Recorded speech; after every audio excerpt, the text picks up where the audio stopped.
Hello student, कैसे हैं आप? आई होप आप सभी अच्छे होंगे। प्यारे बच्चों, आज हम करेंगे कक्षा 5 के हिंदी के एड ग्रेड अभ्यास पुस्तक के पाठ 11 को। इस पाठ का नाम है बच्चों मरकर भी जो अमर हैं। तो बिल्कुल भी देर न करते हो बच्चों, चलते हैं इस पाठ के प्रश्नोत्तरों की ओर।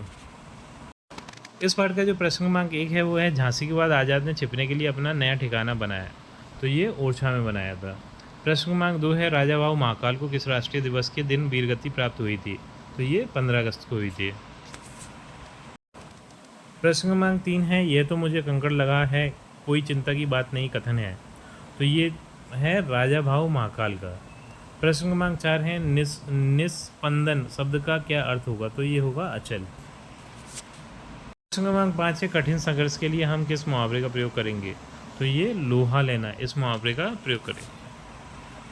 प्रश्न क्रमांक 6 है, इसमें बच्चों पिस्तौल आएगा, 7 में स्वतंत्रता आएगा, 8 में भी 7 में परतंत्रता आएगा, 8 में स्वतंत्रता आएगा, 9 में भारत माता आएगा और 10 में अनुनासिक आएगा। प्रश्न 11 है, हमारे राष्ट्रीय ध्वज को तिरंगा क्यों कहते हैं? उत्तर है, क्योंकि राष्ट्रीय ध्वज से 3 रंग होते हैं, इसलिए इसे तिरंगा कहते हैं। प्रश्न क्रमांक 12 है, बलिदानी कौन होते हैं? तो उत्तर है, बलिदान देने वाले बलिदानी होते हैं। प्रश्न क्रमांक 13 है, परिणामतः शब्द में आए हुए मूल शब्द का प्रत्यय शब्द को लिखिए। तो ये बच्चों मूल शब्द क्या है इसमें? परिणाम और प्रत्यय शब्द है यह है। प्रश्न क्रमांक 14 है, राजा भाऊ महाकाल के जन्म दिनांक की एक अन्य विशेषता लिखिए। तो बच्चों इस दिन देश का गणतंत्र दिवस भी हुआ था, यानी देश गणतंत्र भी हुआ था। तो ये 26 जनवरी के दिन ये इनका जन्म हुआ था, तो उस दिन गणतंत्र दिवस भी हमारा पड़ता है। क्रमांक 15 है, अनुस्वार और अनुनासिक का प्रयोग करते हुए 5 शब्द लिखिए। तो ये अंग, रंग, कंठ, संत, गंगा। तो ये अनुस्वार हो गए। अब अनुनासिक के लिए भी हम 5। तो बच्चों आँख, मुंह, संपूर्ण, तंबू, काठमांडू, ये अनुनासिक शब्द हैं।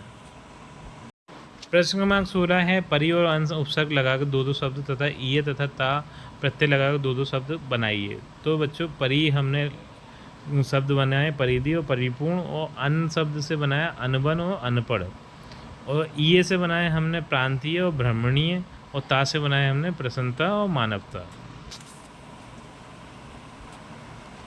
प्रश्न क्रमांक 17 है, झांसी में रहते हुए आज़ाद के जीवन में आई परेशानियों को संक्षेप में लिखिए।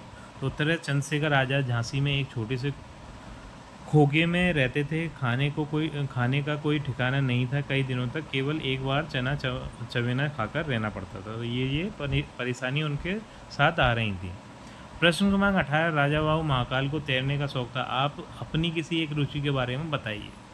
तो बच्चों ये है, मुझे घूमने का बहुत शौक है, मुझे जगह जगह जाकर प्राकृतिक सौंदर्य को देखना बहुत अच्छा लगता है। प्रश्न क्रमांक 19 से निम्नलिखित बिंदुओं के आधार पर राजा भाऊ महाकाल के बारे में बताइए। तो ये जन्म, शिक्षा, बचपन, स्वतंत्रता आंदोलन और निधन के आधार पर हमें इनके बारे में बताना है। प्रश्न ये जन्म इनका बच्चों, राजा भाऊ महाकाल का जन्म 26 जनवरी 1923 को उज्जैन मध्य प्रदेश में हुआ था। इनकी शिक्षा, राजा भाऊ महाकाल की शिक्षा उज्जैन में हुई थी। तीसरा बचपन में उन्हें व्यायाम करना, शिप्रा नदी के प्रवाह के विपरीत तैरने और घूमने का शौक था।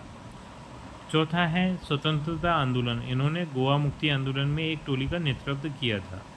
और 5वां निधन, इनका निधन 15 अगस्त को हो गया था। प्रश्न क्रमांक 20 से किसी एक महान व्यक्ति या स्वतंत्रता संग्राम सेनानी के बारे में 8 से 10 वाक्य लिखिए। तो बच्चों मैंने महात्मा गांधी के बारे में वाक्य लिखे हैं, तो पहले से लेकर चौथे तक यहाँ से देखकर आप लिख लीजिएगा। अब आगे के भी वाक्य आपको दिखा देता हूँ मैं। 5 से लेकर 8 तक वाक्य आप यहाँ से देखकर लिख लीजिएगा बच्चों। तो इसी प्रश्न के उत्तर के साथ हमारी ये वीडियो कंप्लीट होती है। आई थिंक ये वीडियो आपको पसंद आई होगी। यदि वीडियो आपको पसंद आई है तो वीडियो को लाइक करिए, चैनल को सब्सक्राइब करिए। आपसे मिलते हैं अपने अगली वीडियो में।